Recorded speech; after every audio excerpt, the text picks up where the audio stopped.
Mike, you too. We're good.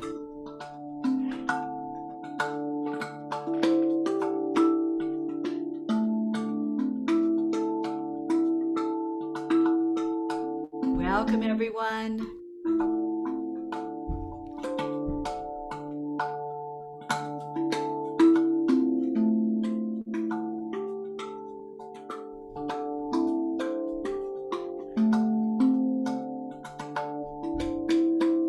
You may play along on mute with Carolyn.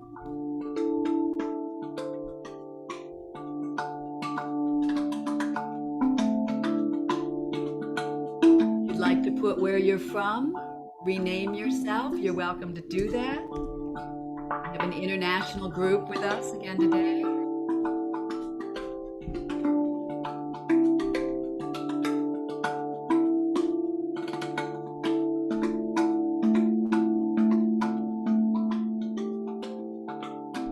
Mexico. Hey, Michael. Welcome.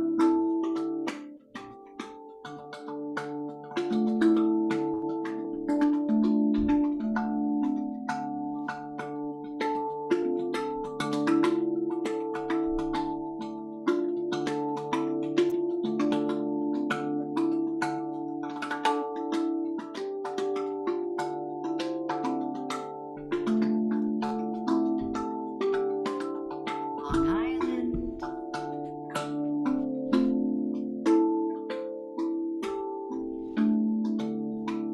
So happy you could join us today, everybody.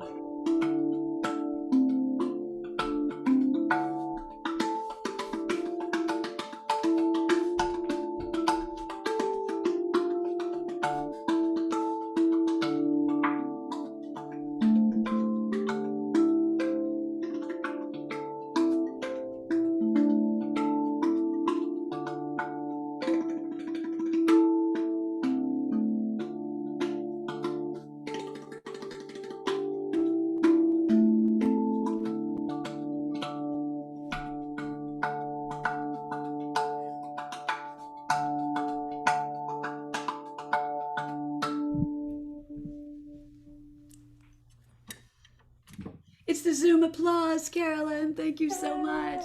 Yay! It sounds extraordinary. Thank you so much. Great. Thank you. Oh, welcome everybody. Hey, Mike, you want to open it up and then I'll do introductions. Sure. Hey, welcome everybody. I see some familiar faces. We might have one or two new folks as well. Before we get started today, we just wanted to mention very quickly that Mary and I are doing a training together this weekend, and it's this Saturday. And I'm going to put a link in the chat if you'd like to know more about it. But we're going to be teaching all about how to lead your own online music and wellness events. And so we'll be teaching a lot of activities. You're going to have time to practice them together. And we're going to give you things like backing music tracks that you can use, even if you're not a musician, or just to make life easier in general. So we'd love to see you there, and I'll put that link in the chat in just a minute. Welcome. Thanks so much, Mike. Easier and more fun. I am so excited to welcome Carolyn. Carolyn Koebel, and I'm glad she told me how to correctly pronounce that. It's like Knish, you know, it's one of those names. I'm not sure how I would have said that. Probably not like that. And as many of you know, when we started this series more than a year ago, 15 months ago, it was because my daughter Jubilee is a hospice nurse. And when she told me, you know, she was so, oh, it's still so moving for me, I'm sorry. When she talked about how people were dying during this time, I was so moved to do whatever I could do to help. And sorry, Carolyn, but it was so close to my heart to think that people were dying alone. When Juby described what was going on, I thought, oh my God, you know, we've got to do something.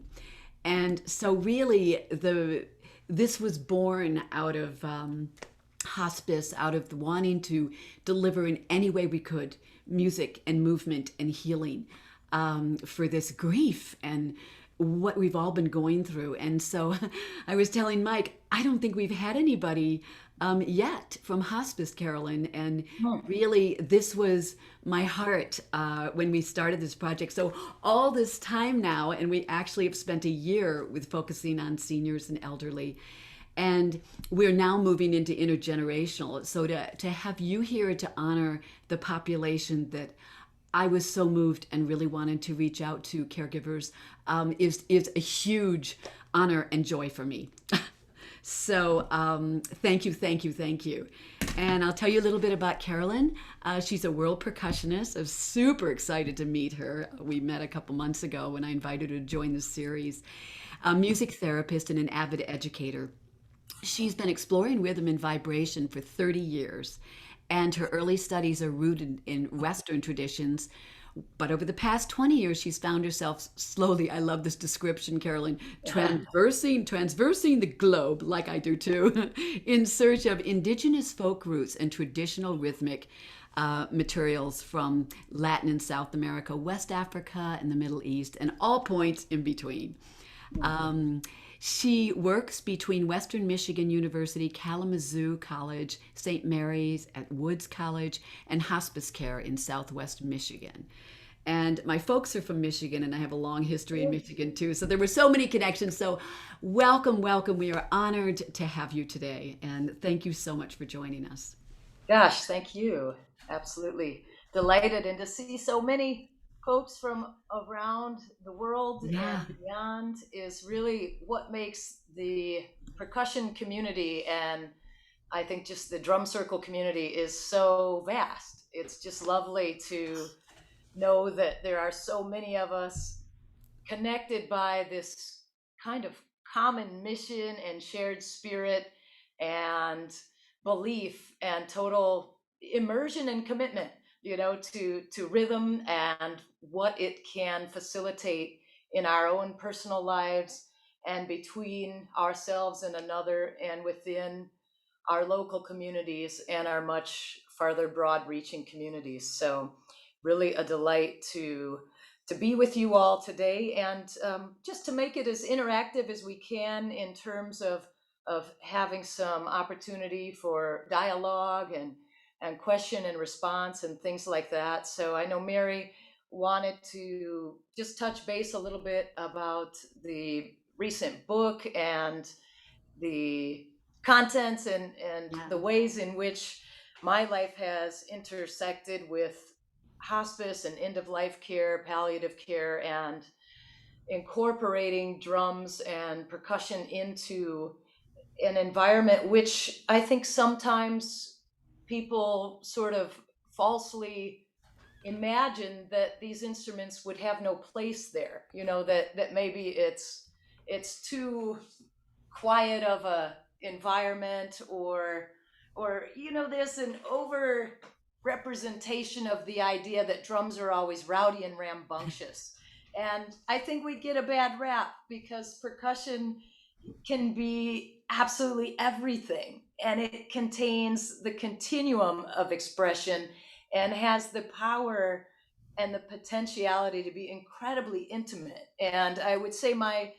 main tools in the end of life spectrum are really they tend to be the frame drum much more often than a djembe or a tubano, but it really depends on the moment in time that I intersect with another person's life story and where they are on their journey. And many people have a great desire to live fully at end of life, particularly if they have the advanced information that they only have a period of time, that if they have been given some kind of advice or input that suggests that their time is limited and finite.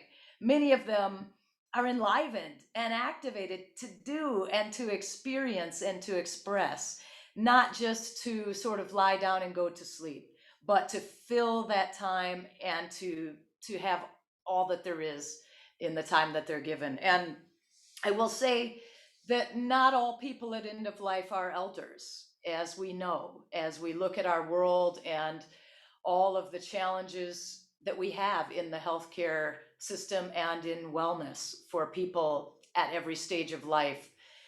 Of course, there is that potential appeal with some of our younger participants that they're very engaged, as you know, in your own circumstances, that they're very engaged by rhythm and drumming and ways to actively participate. And we know that drums and percussion are one of the most accepting of these platforms. You know, we're not trying to learn how to play strange chord shapes and figure out how to master an instrument at that time. We're looking for an outlet and a tool for positive self-expression. And that's one of the things, to be honest, that I love about the handpan movement and the popularity of halos and happy drums and all these derivatives that we've come around, is that they invite people to make music that sounds beautiful. It sounds so good because the instruments are works of art. They're so well crafted. And even if you have almost no technique at all, if you use a mallet, you can do beautiful things on this. If you want to add a little bit of hand drum technique to the instrument, then you can move into other layers of expression, you know, by moving away from the mallet into the articulation with the hands and fingers. And one of my current hospice clients is a 28-year-old, and she is somebody who's experiencing a lot of complications related to Down syndrome. And she's had such a joyful and amazing life, and they really didn't expect it to be ending as early as it seems it will. And the parents reached out to me and they said, you know, she just loves music. Her whole life has been filled with music. She's always loved to dance. And interestingly enough, I was her grandmother's music therapist about 15 years ago. And when she was a little kid, she would join in our visits, and I would always bring extra instruments, and they usually would be drums. Like I would sit at Tabano over there for the granddaughter while grandma and I were engaging in other music making. And grandma was a lifelong musician, so it was a musical household. Everyone had a relationship to music, and it was highly valued. And so it was a great joy to the grandmother that she could involve her granddaughter during this time. And it brought such positivity to the time they spent together. And I have seen that many times, that people at end of life want the younger people in their lives, particularly if they have grandchildren, that they want them to be cultivating and experiencing and creating joyful memories, not coming and sitting and watching their loved ones slip away from them, but having these imprints of their loved one being joyful and singing and expressing and interacting and creating something together in those moments. And so many years ago, when she was just a much younger person, you know, she would come and she would jam with us, and she had such enthusiasm and no inhibition about it. That's what we see so often, you know, in our younger participants. And now, as I'm meeting her 15 years later, she doesn't have that kind of energy. It's not present for her. She's just not feeling well. So her mom said, the thing that brings her the most comfort right now is the spa music channel. She said, can you come and play spa music live for her? Can you do this? And I thought, spa music equals handpan music. I said, I can do something with this. So I showed up with a couple of different handpans, and I have a Orff metallophone, the ones that are much more resonant, very mellow, sound like a vibraphone, really beautiful. So for several visits, you know, I would put that in the key of the handpan so she could play along, and I would play the handpan, or I could put the ocean drum out and she could use the textures of it, or sometimes she wanted to play along rhythmically with soft mallets or with her hands, with her fingers. and mom is musical and very involved, so it's a great interactive family experience where it's also allowing for her parents and her caregivers to get a break from those hard moments in between where it's just the day to day and they're witnessing the discomfort that she's in and the helplessness that they feel about not being able to bring her greater comfort and ease, and to see that these musical moments are meaningful for the whole family, and using these very simple tools. I always show up with a frame drum, or typically my ocean drum, a hand pan of some sort, a lot of times the metallophone. I've been introducing some small kalimbas. There's some really lovely kalimbas that have just a gorgeous sound. Some of the ones from Hokama in particular, they make absolutely stunning sounding instruments, and variety of other makers as well. Or perhaps you're making your own. There are many possibilities for that. So just, she's one example of where I've found that bringing the handpan into hospice work, and for other individuals who want, they want more of a music and meditation experience. They're not looking only for me to recreate and sing them, favorite songs, to be a cover song artist and do recreative music entirely. There's a lot of folks who I do that with, and play guitar and sing and offer that kind of experience.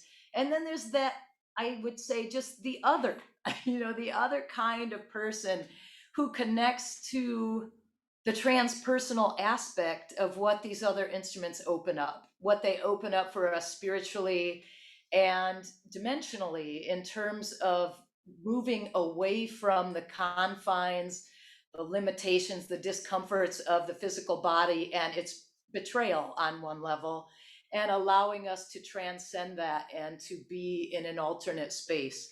I have like the most beautiful memory of an individual who had late stage pancreatic cancer, which is incredibly cruel and very painful, very difficult to manage the comfort level for these individuals. And interestingly enough, I had been her mother's music therapist about 5 years prior. So this woman was reasonably young. And when I went to meet her mom, I had recently purchased that one of the Sansula kalimbas. And so I was taking it with me everywhere I went, because I was kind of like personally curious if it was just my fanaticism, or if everyone in the world would be equally as enamored by this instrument. So I thought, why not introduce it in the context of a visit as just a novelty kind of experience and sound, and see how do they respond to it. And so I had used it on a quiet visit with her mom, who was unresponsive and very late in her journey. And when I was requested by this individual for a visit about 5 years later, she said, if the music therapist can please bring the magic music box that she brought when she visited my mom. And I thought, a magic music box, me, a music box is the thing you wind up and the ballerina twirls around and you open it and you keep your childhood necklaces or something. And I thought, never have I taken a music box to a visit. So I'm like scrolling in my Rolodex mind thinking, what did I take somewhere in time that would be perceived this way? This left this impression with her. I thought, I don't know, it must have been the kalimba. So I go to see this woman and meet her, and I played some instrumental guitar music and other things. And she goes, did you bring the music box? I said, I think so. I said, you tell me, is this what it is? And so I brought it out and started playing. And, she just closed her eyes and meditated. She went into a place and she said, okay, that's all I need. Just play that for like the next half hour. And sat with her and improvised and offered this sound to her. And it was just so supportive to her. And I really believe it was offering her that transcendent opportunity, that place in the music that wasn't bound by story or lyrics or other kinds of memories and attachment that we have to songs that we become deeply connected to. But she didn't want to be connected to those things. She wanted to be liberated and set free. And I think that the medium that many of us work in allows us that unique opportunity when in end of life care or in any types of circumstances where we're offering interactive music experiences and drum circles, and particularly if we have therapeutic intention or we're working inside of an environment where there's some greater goals for wellness, or if we're invited to facilitate and create an experience as part of a bereavement camp or another type of setting where we're collaborating with social workers or grief counselors and other therapists who may be there to help us move into that deeper experience and provide support to individuals who may need a little bit more emotional support inside of that space. So this is kind of, the great intersection of my life interests is when I can bring these instruments into hospice work and also create those experiences. We have a growing movement of bereavement camps just in my area, and I would say widespread, certainly where most of you are. I'm sure these kinds of events are happening either through your local and regional hospices or other agencies that may be putting these together. I would say if you do have hospices where music therapists are employed, they could be good people that you could connect with in terms of liaisons for collaborating and bringing these things together. And if unfortunately a lot of hospices don't have music therapists employed, so you may be interested in cultivating relationships or looking into some local arts funding from your state and regional arts councils to go in and provide this kind of experience, where if you're able to meet with the director of counseling services or something in that fashion, if it's living in you and you have a interest, a curiosity, like Mary said, there's so much need for support during this time, and we've had so much loss during this pandemic and so much just lack of resolution and lack of closure around these losses. And I think that we in the drumming community have so much potential to offer that as we begin to move into spaces where people are wanting to create ritual and remembrances and come together again to have those times of honoring. And so, there's a wonderful piece that I referenced about conscious drumming that was introduced to me by a music therapy colleague, Jim Borling, and something I think we could use very, very widely in the community as a way to have a sacred time of sharing and a circle of remembrance, for loved ones that we've lost and who've traveled on. And basically, it looks so much like a group of people coming together and drumming together. But inside of it, there's a cycle within the musical activity. So there's kind of a musical cue. You could have a chime that rings, or just a musical gesture that you sound on your facilitation instrument, where you go from a time of active drumming to a collective unity rhythm, typically some type of heartbeat, maybe. I think a lot of us would play.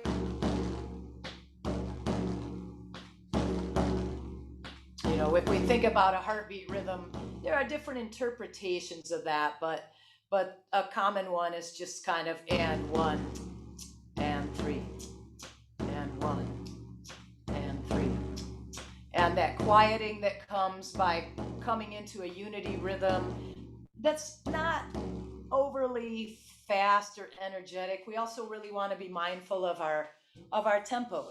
So if we're playing, we're faster, we're more energetic, then maybe we pull back, we come a little bit more inward, introspective, and that quieting and going into a heartbeat rhythm. And in this particular model or construct of conscious drumming, he used a talking stick in the center and would encourage people when the heartbeat rhythm returns, which is cued by whoever's facilitating the experience, then people would voluntarily come into the center, and you would have a microphone if needed in order for them, to be able to be heard above the rhythm, or you just bring the sound down a great deal.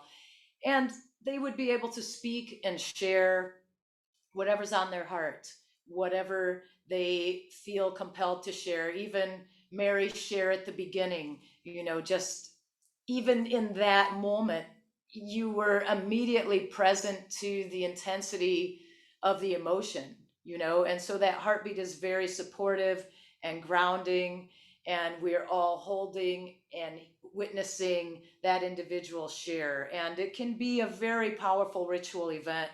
And as the person leaves, if they return, the talking stick to the center platform or table or altar or whatever you've created, and they re-enter the circle, and then, depending on your group size, another person may come up, or typically we would go back into a period of more kind of active play to process and kind of move through and release that emotion, and then again go through the different waves and cycles, allowing people to come to the center and share, and perhaps introducing other melodic instruments, perhaps a cedar flute or a handpan or kalimba or other things, as the circle progresses. So I'm not sure, of any of your involvement with bereavement circles, but I guess I just wanted to speak to that a bit because I do see it as an incredibly relevant and growing need. And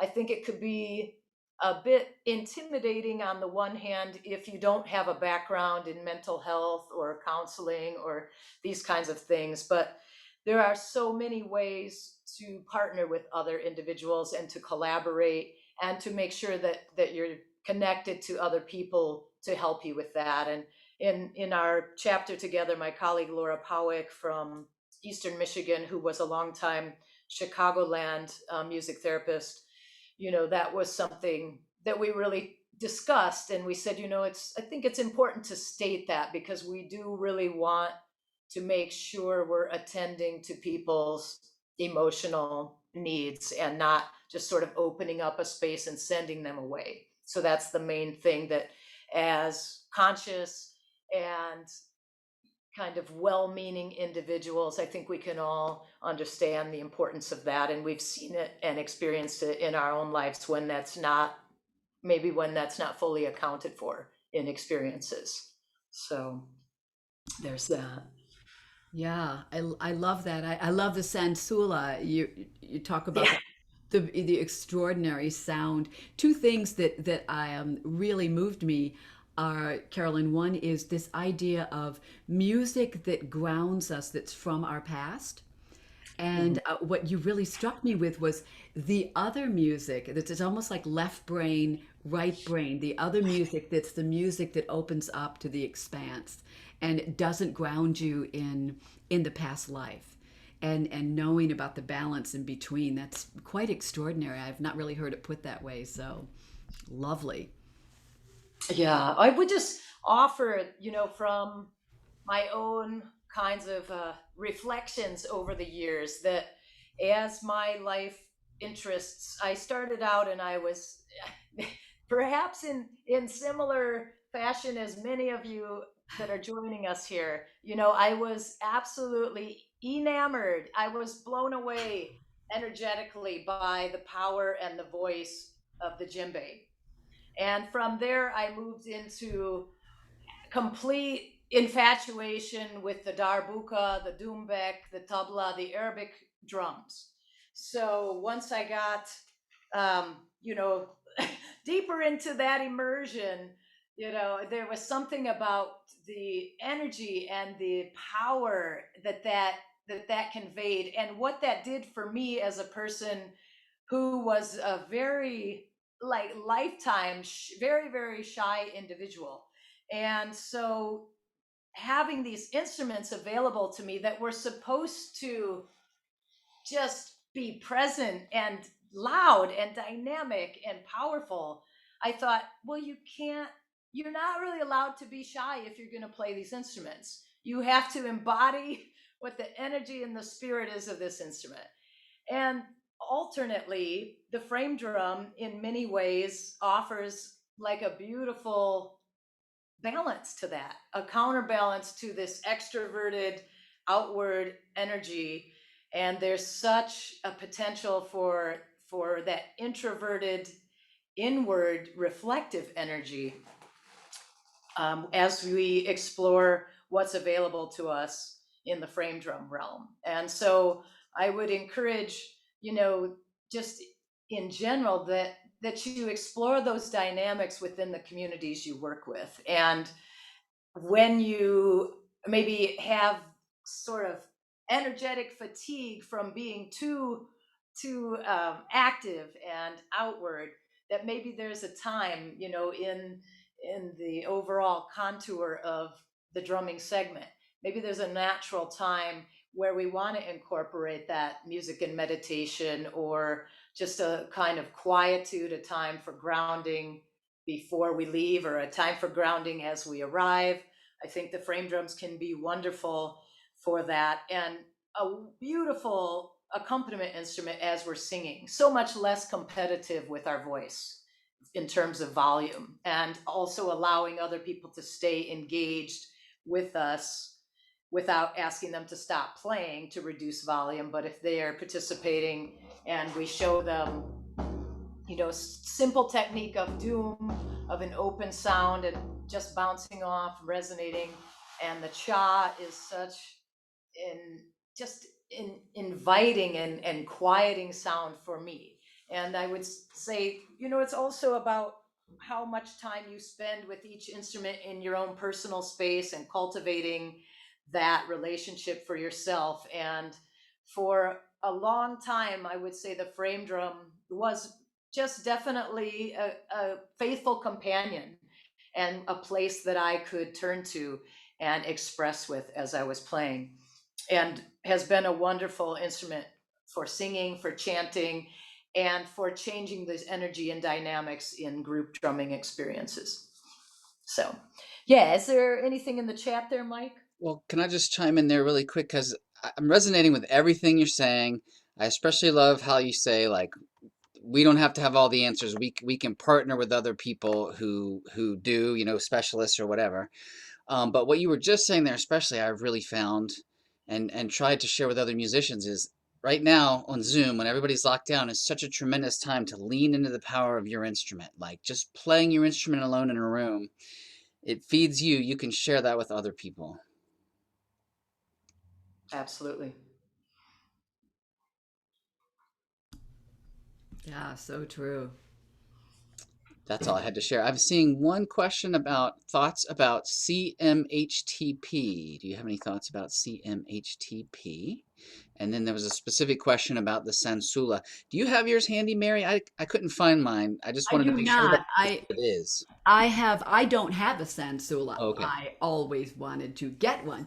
I have a friend, Steve Catania, who makes these. And so I use them quite a bit. There we go. And you can put it on a frame drum like the Sansula, or put it on a drum and it just goes. So I use the flat ones, but I know the Sansula is quite I'm extraordinary. going to showcase Lulu really quickly. Spotlight Yeah, Lulu she's because got she's one. got Oh, hers good, handy. good. Yeah. Yeah, they are so beautiful.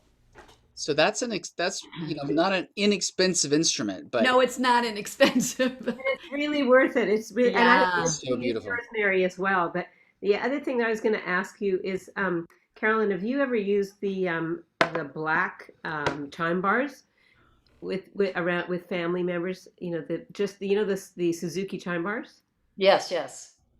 Because I've used those with families, with around people that are dying, and it's been amazing to see the reaction. How everybody just, it's a wonderful instrument too. Yes, and beautiful in a group setting. I did a workshop Yeah. like many years ago with, I think, Randy Crafton and Barry Bittman, and I think Christine Stevens was there too. And we passed out, we had this huge collection of the hand chimes. And we just did a group improvisation, I think using the numbers 1 to 8. And you were supposed to choose a number in your mind and play on your number, and then they would have us change and pick a different number, and somebody was keeping a very gentle pulse on a surdo or low drum, and there would just be kind of like this orchestra, this symphony unfolding around us, and it was just very beautiful and absolutely immersive, and that magical kind of music box transcendence with a simple structure, literally like, okay, you're going to pick a number 1 to 8, and someone kept the pulse, and then someone gave a cue when you should choose a different number, and we just played together and noticed who we were in alignment with, maybe who shared our number around the circle. And I think gosh, I don't know, we did it for maybe 10, 20 minutes, but it Mm, could have just continued for so long because it was so rich and satisfying. It's a beautiful sound. so extraordinary. And yes, the Sansula Mary is worth it. I met Mark Holdaway, who is the I most know Mark. Yeah. fabulous guy I know at Mark. Yep. Kalimba Magic. He And is I amazing. thought, why is this crazy instrument so expensive? And then and then it just didn't matter anymore because I was consumed by it. I love your And description. And obviously, you weren't the only one. Obviously, other the people that fell in love again. It like the Ravast has the expansive quality of taking you into a whole other arena, which I love. Yeah, someone's asking to hear the Sansula. Lulu, could you play yours? You showed us, but you didn't play it. I'm sorry. Okay, here we go.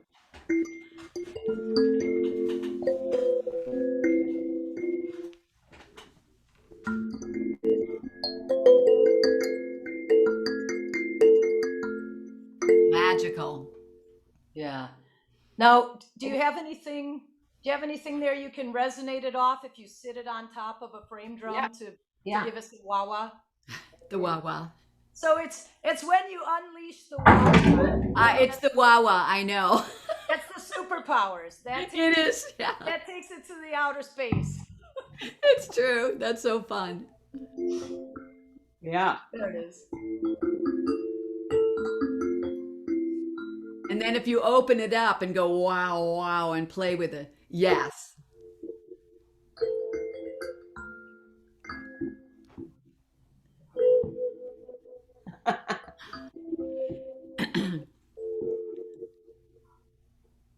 Yeah. And I will say that I took that instrument into my performing life.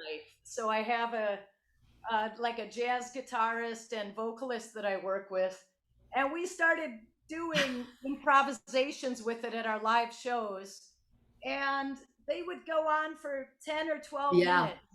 Yep. And I Oh, would tell wonderful. you, absolutely, we changed the vibration of that space, Room. and the people there were deeply impacted by the vibrational experience of it. Yep. Absolutely nuts. And I had the great fortune. I auditioned and was in the Bobby McFerrin band when he came to Michigan. So he goes around and calls it Bobby Meets Michigan or Bobby Yep. Meets Yep. Pennsylvania. And so you send in audition tapes to, be selected to be his improvisational band for the night. So I was the percussionist with several other eclectic musicians. We'd never all really played together before, but I took the Sansula, and Bobby flipped out. Oh, yeah.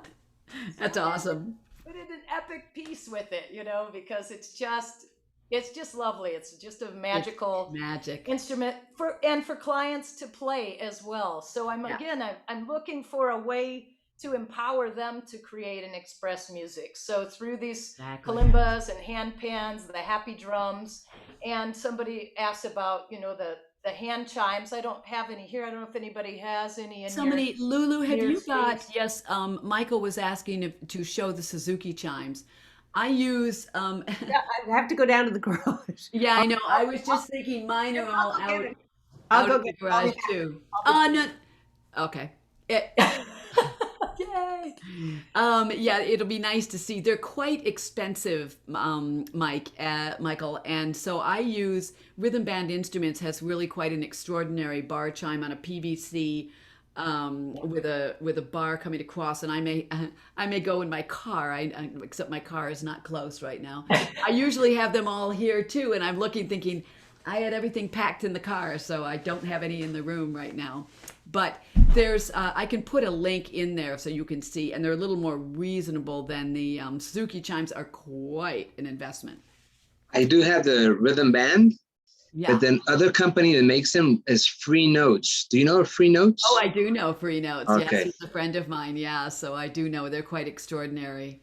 And I had like special, you can ask him to make them individual because they usually come all together. You can Yes. ask him to make them individual. Yeah, I have his original individual. He did a show years ago with Paul Winter in New York State at one of the conferences, and so I bought his giant. He had bass bars made. I mean, they're giant. They're ridiculous, and I have them. They're I couldn't even fit them in my room. They're out in my storeroom right now because they're huge PVC with giant bass. They're quite extraordinary. Again, something that's so you feel from the inside out.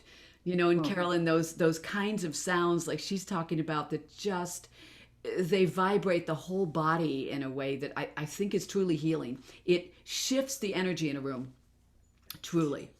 And to play it at a gig as well is pretty cool because you're really healing at your gig, even though people didn't come and expect that. Right. Yeah. Let's see. If you have questions, you can put them in the chat bar. Carolyn, there were a couple things that in your chapter. There's two things. I want to make sure that you talk about your Honoring the Passage project, which is in music, the collection, because that is so extraordinary. I think that's when we first talked. It was what you had sent me, and I started listening to, and I was so moved. I mean, it is just an extraordinary compilation. So I'd love you to talk about that. And then also that setting up for success. You had a little section in the book, a paragraph about if you're going to do this, how to set yourself up for success, which I thought was really valuable as well. You've already given some of those tools. If there's anything else that we ought to know before we venture in to talk to someone, that would be also cool to know. Okay. Well, great. And we'll watch for Lulu's reappearance. Yes. But yeah, so I think Mary is mentioning one thing that I got involved with in about 2014 was a desire to document music that was being created and cultivated in end of life care music therapy. And I had two colleagues, David Melby, who was in Minnesota at the time and now is in Seattle, and then Laura Powick, who was a Chicago music therapist, now in Michigan in Ypsilanti at the university. And they were doing original songwriting and offering music on the one hand as a legacy project to be able to write songs with individuals to leave something behind for their loved ones, for their family members, but also creating music that was responsive to the uniqueness of the experience they were in. So rather than relying on catalogs of cover songs and recreative music, generating original music in response to the client's needs. So, for example, my colleague David was working with a Baha'i client, and David really was having trouble finding Baha'i musical literature. It's not readily published in a hymnal. You don't buy the United Baha'i hymnal.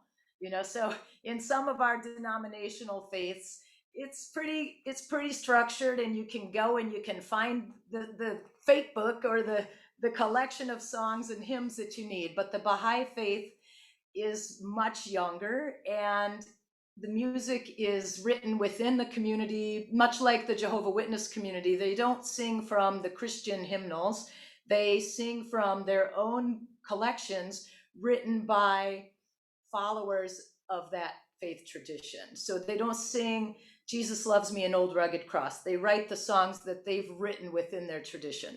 And the Baha'i are similar, and their writings are based on the Prophet Baha'u'llah and the Bab and their sacred texts. And so David took a selection of a sacred text that he felt would be particularly meaningful for his client. And he's like a virtuoso of the Suzuki Q chord. So he set it on Q chord because he wanted that transcendent sound, more of that spacey synthesized sound, less grounded than a guitar, and just more cosmic. So he had a song. A variety of people had music that they were creating, and it just sort of dissipated.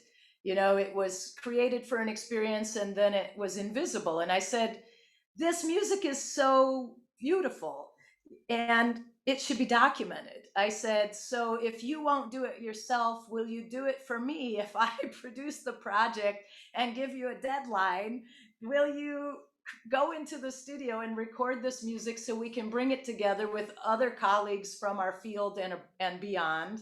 And I ended up kind of reaching out to some folk musicians and people outside the music therapy community, and including some multicultural resources by connecting with a South Indian family here in Kalamazoo, to whom their son is an international mridangam prodigy, and his mom happens to be a vocalist, in the Carnatic tradition. So I said, listen, would you come in and record the pieces that a music therapist who encounters a Hindu family should be familiar with at end of life? And there's pieces like that I wanted to include as a educational perspective, and for people to just have an encounter with these musical selections if they're growing up in a very particular kind of experience. Not everyone naturally seeks music outside of their immediate experience. I think most of us on this call are atypical in some regard. We are attracted to the music outside of our own life experience, and we seek it, and we're involved with it, and drumming brings it into our consciousness and awareness. And so this project was called Honoring the Passage, and then I put out a follow-up in 2019, and they're on the site. I think Mike put a link there, just my name, Carolyn Koebel, .bandcamp.com. I just ended up digitizing my music over COVID because I've been unhappy with other platforms, and a variety of people needed music during the pandemic, and people love digital music, so it's all up there, and you can find both of those projects.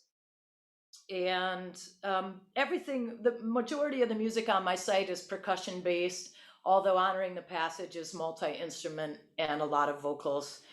And it's available for donation too. So most of my settings are for free, or pay what you can if you can.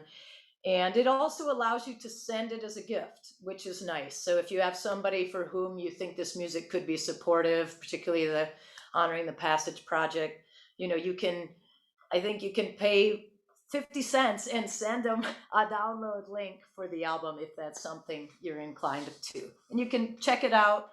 I do think that there's some supportive music there for the experiences we've been having as a collective during the times we've been in, and certainly hope that the music can serve individuals who are grieving and going through challenging circumstance. So that was the intention of those projects. And other projects on there are just based on pure love of drums and percussion and improvisational music making with musicians who are highly responsive and creative beings. And there's a lot of Sansula music on there, Lulu and Shelly and other Yay. folks. So there's a lot of improvisations with flutes, like the low Irish flute. There's a piece, and then there's a lot with vocals, with strings, and just sansula and percussion and meditation kinds of projects.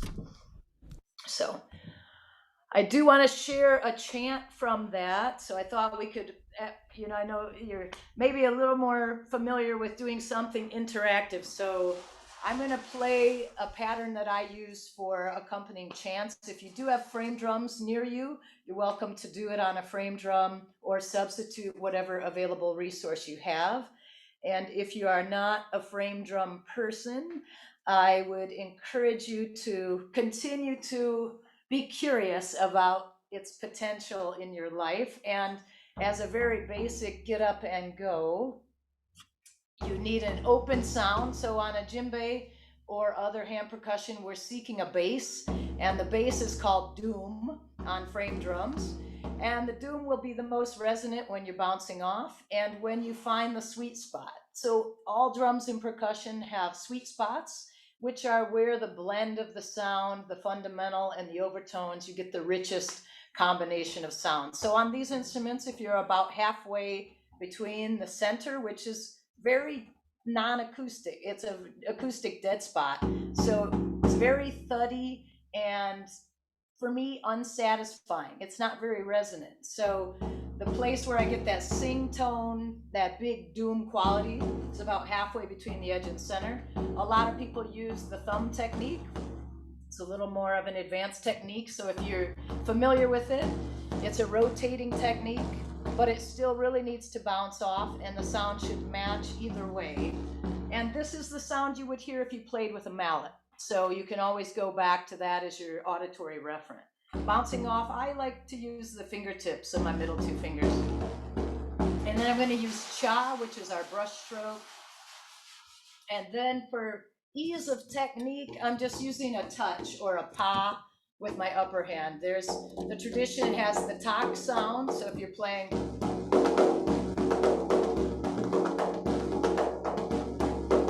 so taka is one of our core sounds for frame drum, but the one that's really easy and adaptable is just a touch or a pa, so I can just rest on the top, just touch with the fingers. So I'm going to play doom, touch cha, touch doom, doom, touch cha.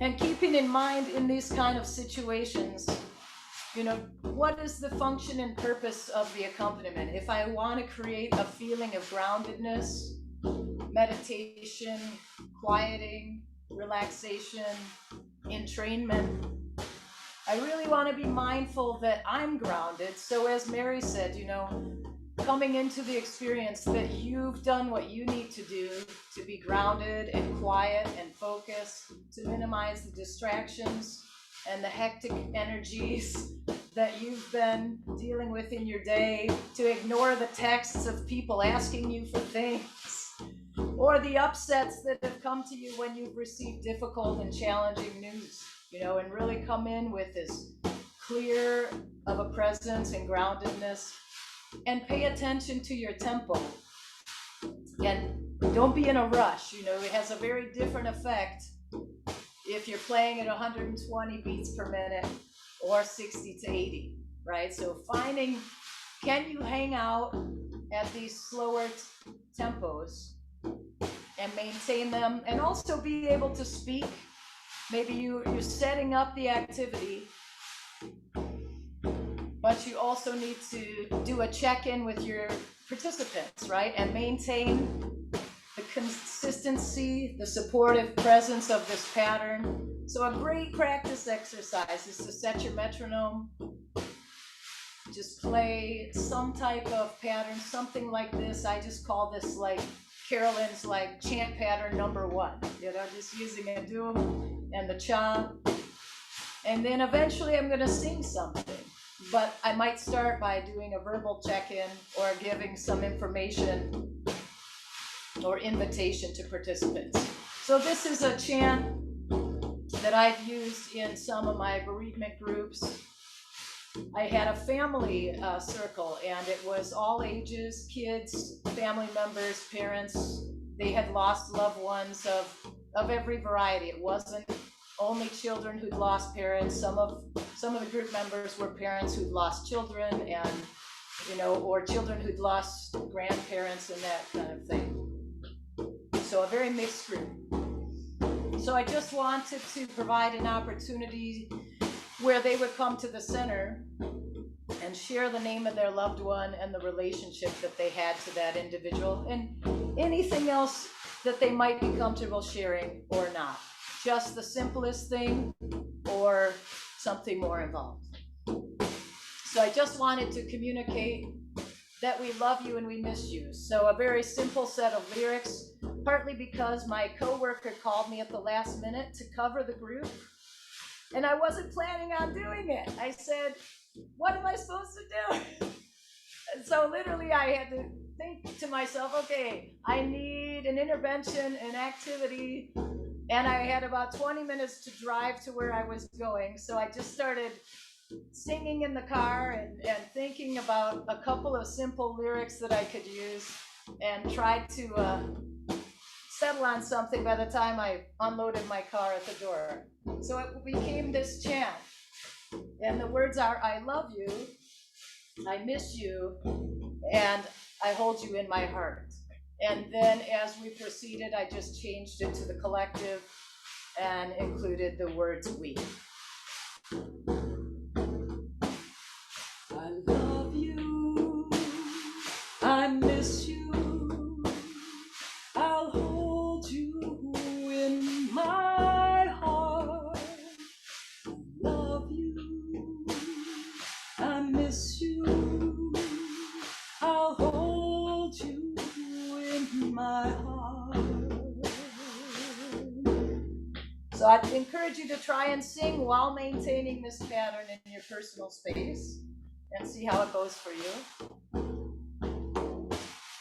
I love you, I miss you, I hold you in my heart. Love you, I miss you, I'll hold you in my heart.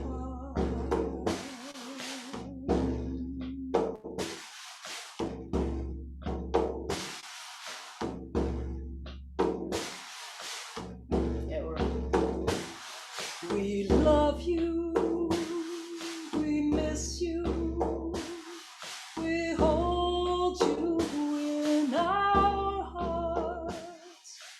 Love you, we miss you, we'll hold you in our hearts.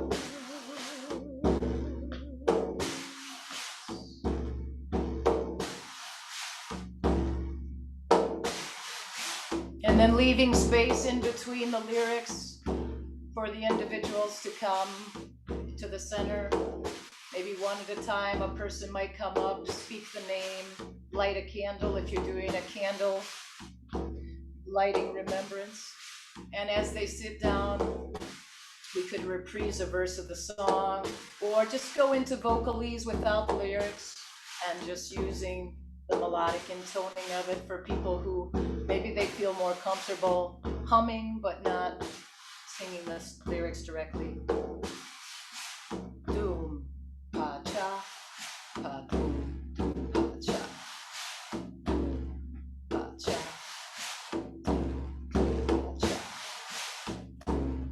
pa cha. And I actually gave all of the participants frame drums in this particular experience. And I showed them doom and cha and encouraged them to drum along. Some matched the pattern, some did other things. It was all fine.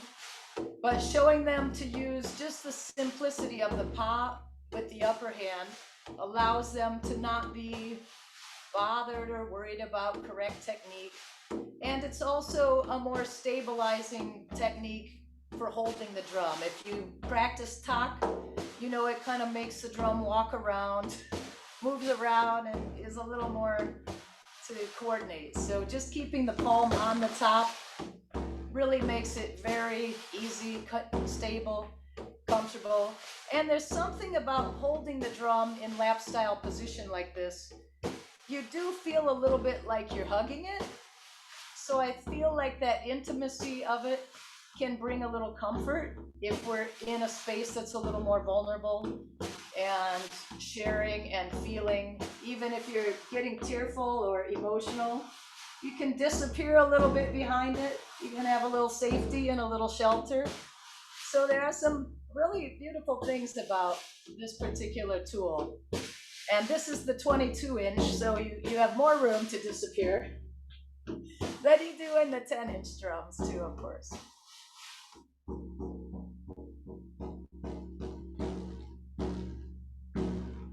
So yeah, just lap style for those who maybe don't use it as much. You're just sitting the drum on your non-dominant leg.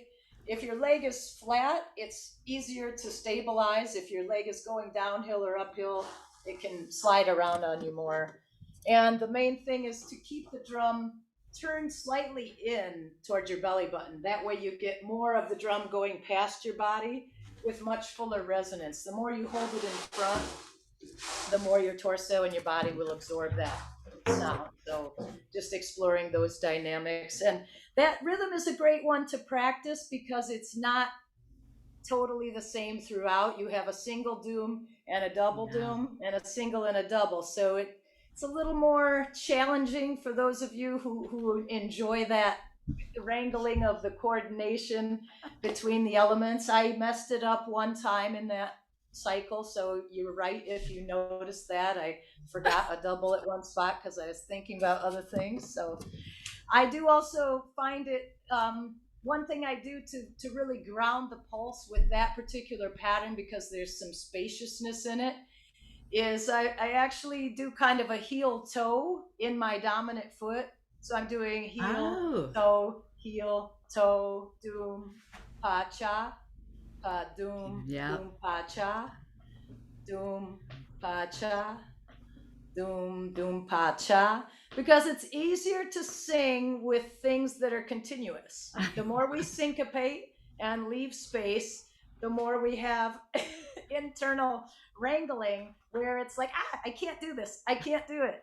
But it's kind of tricking myself into feeling there is this continuous thing happening underneath, so it makes it a little bit easier to sing and liberate the voice over the top. So yeah, just in very brief, I know we're out of time. So Mary, the only other thing was just your own death awareness, so there's some great movies out there. The one about mortality that's been out for the last couple of years. I can't remember the exact title. Some of you have probably come upon it. Was it the one in the book? You did tell one, you mentioned. I think so. Yeah, it was mentioned in there. Yeah. So I think just being aware of your own triggers. If you do go into a grief sensitive environment, you may encounter scenarios that are very close to some of your own experiences, and it could trigger some of your own pain and emotional release. So just sort of being mindful and aware of that and doing as much as you can so that you don't become decompensated, in the experience. If you're facilitating, that you can remain grounded and still honor everything that you're feeling and experiencing. Yeah, it's what a beautiful gift, Carolyn. Thank you so much. I love that you shared the rhythm. I love that you shared the song, and let us do that too. That was very powerful. Also, the heel toe. Thank you for I'm a big supporter of the rhythm lives in the body, and so we embody it in the whole way that we can, so that your body supports you as well. So that's great. That was beautiful. Once I did that, it was like, oh yeah, that makes perfect sense. That's fabulous. Oh, good. And can you just show the book in the Oh, yes, of course. Yes. I think somebody had a question about that. So this is the book that Carolyn has a chapter in. Actually, Lulu has a chapter on working Oh, with nice. seniors, and Lulu and I have a chapter on working with young children. So we're all in this book. A lot of us, and actually, you've seen if you've been with me. Simon has been on. We've had several authors on it. It's drum circles for specific population groups. Simon Faulkner. Super book just came out, I think, a month or two ago. We just got it in the mail recently. So, wow, thank you so much. That was just a beautiful, beautiful gift. It was absolutely everything I hoped for and more. Oh, So, thank you. What an honor to have you. Um, Anything else in? Oh, I know, Lulu. Did she? That's right. We didn't want to forget. Did you get the the chimes? Let's Now have Lulu I play want to them. show Carolyn's website also. Oh, good, super.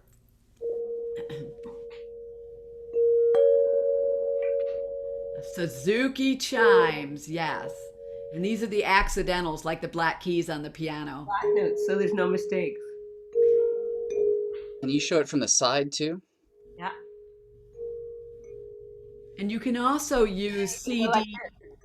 You can do pentatonic, so you have the same experience. If you don't have the black chimes, you can do C, D, E, yeah. take out the F and take out the B and G, A, and you'll have the same wind chime like experience. Yeah, I love that you can get the wah wah. They don't sound as good over Zoom, but wow, No, they are it's hard, so, but they are oh, so amazing when because you can each family member can have one yes. around. I've done it many times around, given them. I just give them to people, Uh, say take them into the room, and I've done it with my family members as well. And when they yes. were dying, and it was so beautifully Oh, peaceful and so relaxing and interactive for the whole family because they're sitting there thinking, they're sitting there going waiting and waiting and waiting, and it's just yes. awful.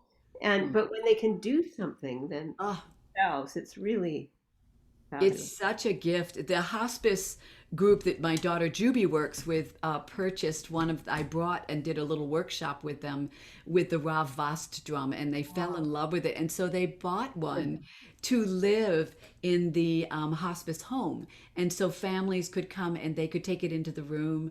They could play it out, in the waiting area. They had a little living room set up and a little kitchen, so it was extraordinary. And Juby said people's bodies would just go, Yeah. which is what we find. It became a gathering focal point.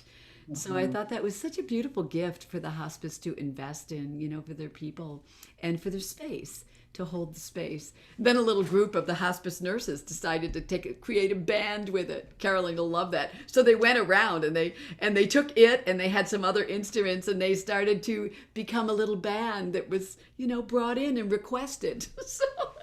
So that's I love great. that it grew in this wonderful way. Looking at the time, I wanted to quickly, just a little housekeeping um, in closing up. Wow, first of all, can everybody just, I'm going to change my screen so we can see. Can everybody just give gratitude to Carolyn? That was so beautiful.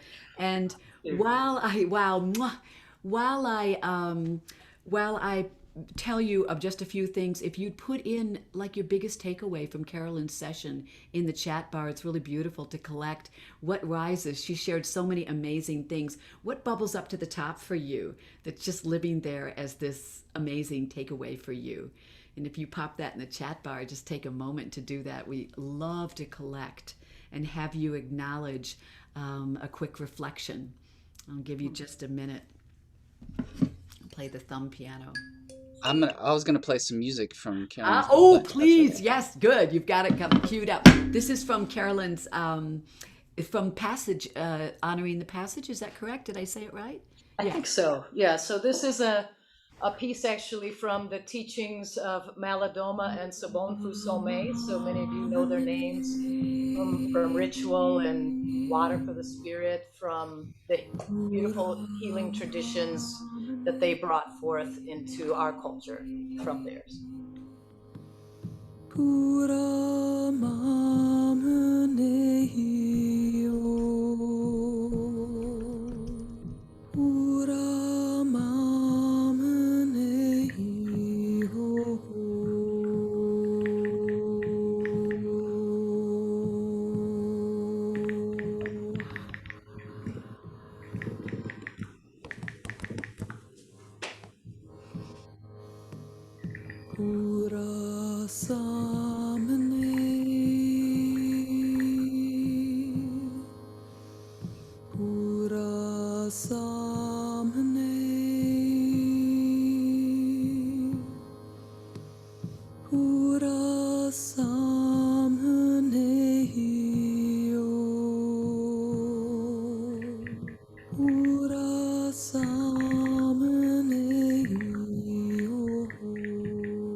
Thank you for your beautiful reflections.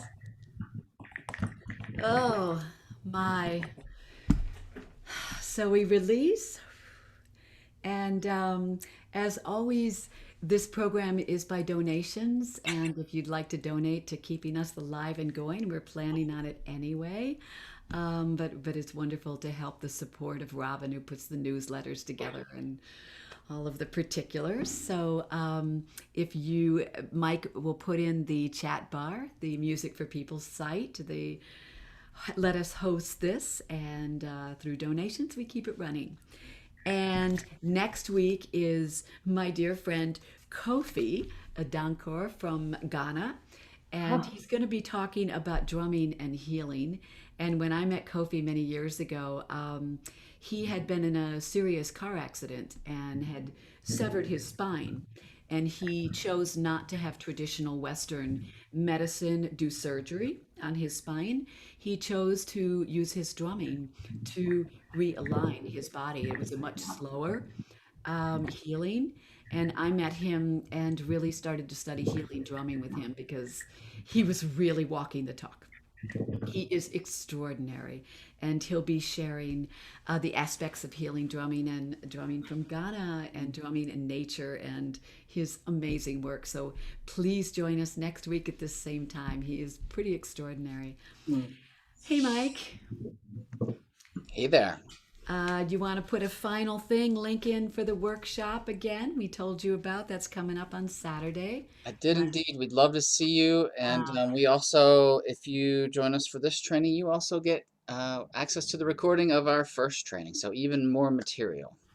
Yeah, this one will be a little different than we each time. We're 101 last time, and this is 102. So we'll have different material that we're covering, but you'll also get access to 101 as well. And somebody asked what time that is. Sorry, I did forget to say that part. That is from 3 to 5:30. It's 2.5 hours, and that is Eastern U.S. time, 3 to 5:30 this Saturday, the 15th. Yeah, super. Can we throw our microphones open and actually do some And you can cheer thank and thank you to Carolyn. Carolyn? Thank you so Carolyn, much. thank you so Thank you. much. Thank you. Great. Yay, Rebel! Thank you. Thank you. To everyone working in hospice and palliative care. I mean, these folks really have knowledge and wisdom. They're keepers of a specific set of knowledge that most of us don't have. So bless you so much for your work, Carolyn. Thank you. Wow, thank you, Both. Carolyn. Yes, Thank you for so doing much. amazing work. Thanks, everybody. Have a great And week. Carolyn, thank you for bringing so much joy to it too. That is what's so incredible for me, is that you are full of love and full of joy. And Juby is too. You know, it's just a huge gift. And I just think it's a special angel that works with death and dying, and you are truly one. Thank you. Thank you. Thanks, everybody. Thanks, Mary. Thank you. See you next week. Thanks so much for joining us. Bye.